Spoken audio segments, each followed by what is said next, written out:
Singkat waktu di tengah cuaca yang buruk, mereka tetap melanjutkan pendakian.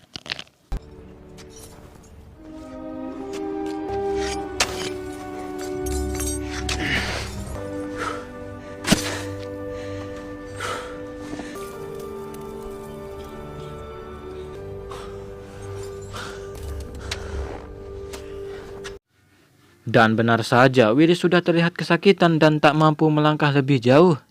Kembali ke Tony dan Andy, di tengah pendakian tiba-tiba mereka menemukan peralatan yang terkubur.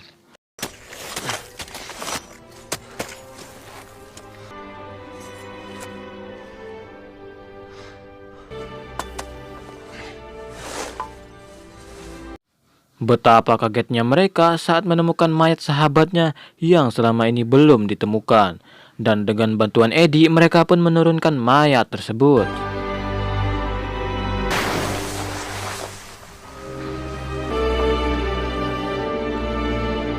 Kemudian Tony pun heran saat melihat kondisi Willy yang semakin parah dan malah memaksakan mendaki. Namun setelah mendengar penjelasan Eddie, alhasil mereka pun membentuk tim guna meringankan beban Eddie dan melanjutkan pendakian. Hingga pada akhirnya mereka tinggal 600 meter lagi untuk sampai di puncak.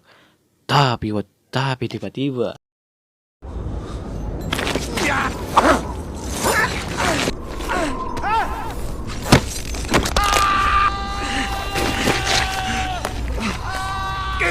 di tengah kondisi hidup dan mati, mereka pun berusaha menolong Willy yang semakin menjadi beban.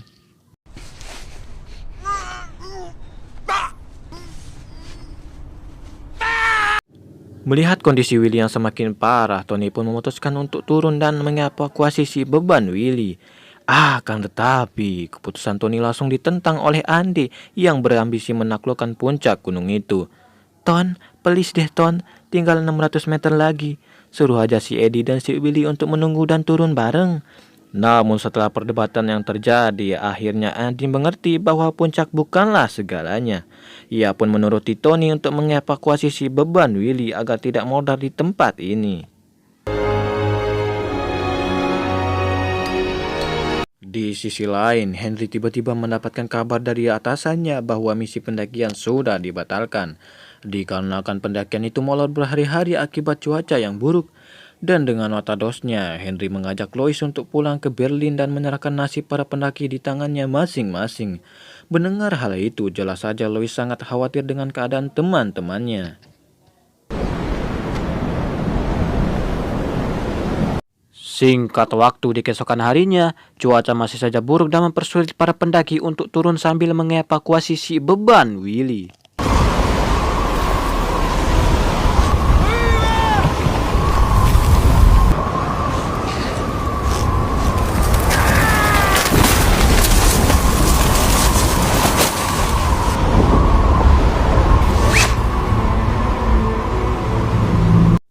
Oh my god, karena beratnya dosa di tubuh Willy, sarung tangan yang Tony pakai pun ikut terlepas. Kejadian itu pun jelas memperburuk keadaan Tony yang semakin rentan terkena frostbite.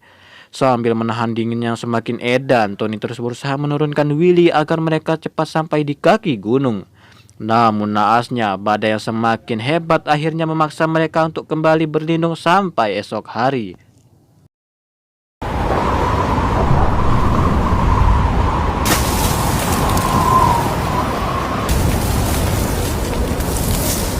Di sisi lain, kesedihan yang mendalam dirasakan para kru penyelenggara acara. Mereka pun khawatir dengan kondisi badai yang tak kunjung mereda akan mengancam nyawa para pendaki. Akan tetapi, Henry justru merasa senang dan menunda kepulangannya. Itu dikarenakan ia merasa akan mendapat sebuah berita besar dari tragedi yang akan terjadi. Gobloy sekali. Mendengar ucapan itu, jelas membuat Lois semakin kesal pada sikap asu atasannya yang hanya memikirkan keuntungannya dari kejadian ini. Di pagi harinya, Lois yang khawatir kepada kedua sahabatnya segera pergi ke stasiun Eger One yang mengarah langsung kepada posisi para pendaki.